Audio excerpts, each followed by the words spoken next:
All you foodies, take a closer look. This tree-lined suburban street might lead to heaven on earth. I would say that probably 80% of the food that we eat comes from within a 5-mile radius of this house. These peppers. These peppers, yeah. They come from? That comes from 50 feet away. Clay Johnson and Rosalind Lemieux moved their family here from Washington, D.C. 2 years ago. Their 5-bedroom, 5-bathroom home sits 40 minutes south of downtown Atlanta. They bought here for the close-knit neighborhood and this organic farm right beyond their backyard. We had a friend from New York City come down here and ask us if it was decorative. And he would say, like, did they put those hay bales out there for, is that an art installation? Green Acres is the place to be. But this isn't Green Acres. Oliver and Lisa Douglas were city folk trying their hand at farming. Johnson and Lemieux are technology consultants living in a development called Serenbe. More than 200 homes and growing. The big draw here is not swim, tennis, or golf, but a real working farm. To be clear, we're not roughing it. Like, that farm is cared for by professional farmers. We buy the food. We are lucky to be so close to it, to be able to benefit, but we're not having to go out there and, hoe the farm. People love the idea of sitting on their back porch and watching the farmers grow the food. Steve Nygren is Serenbe's developer. But where did you get the idea of putting a farm, a working farm, in the center? Well, I grew up on a farm. My family is generational farmers from Colorado. Nygren had opened and owned more than 30 restaurants when he bought 60 acres of farmland in 1994. And gradually, that family farm became Serenbe. He was nervous about urban sprawl and decided to develop a community his way. Today, Serenbe has 1,000 acres. Its clusters of homes are surrounded by walking trails and horse stables. But at the center of it all, 25 acres set aside for agriculture. The first 20 lots that I priced were sold in 48 hours. And the next group were sold in about 6 weeks. So I realized that there was actually the market demand for what we were talking about.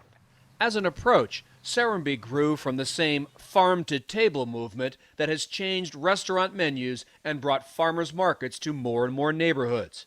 This community planted itself at the forefront of the latest development trend, the agrihood. It's really about using farms and agriculture as an amenity. Ed McMahon is a researcher at the Urban Land Institute in Washington, D.C.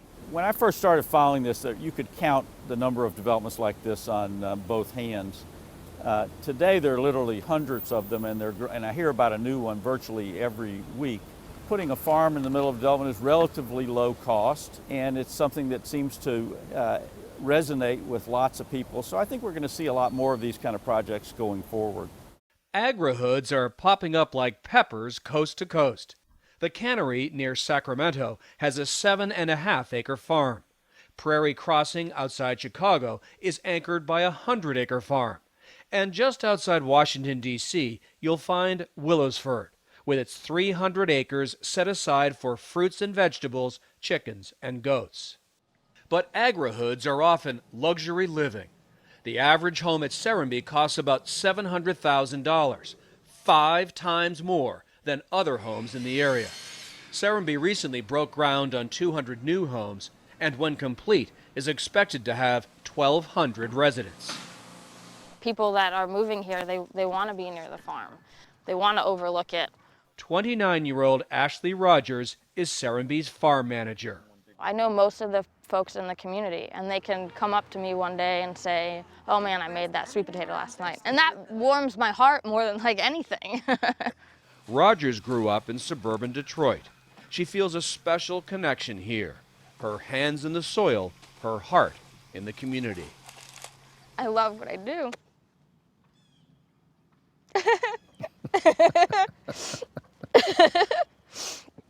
I think about Charles that lives right there all the time. And just hearing him say, hey, Ashley, like knowing that he cares about what I'm doing and I can affect him and he can come after school and pick radishes with us, you know, and his parents can say, oh, thank you, like, you make such an impact on him.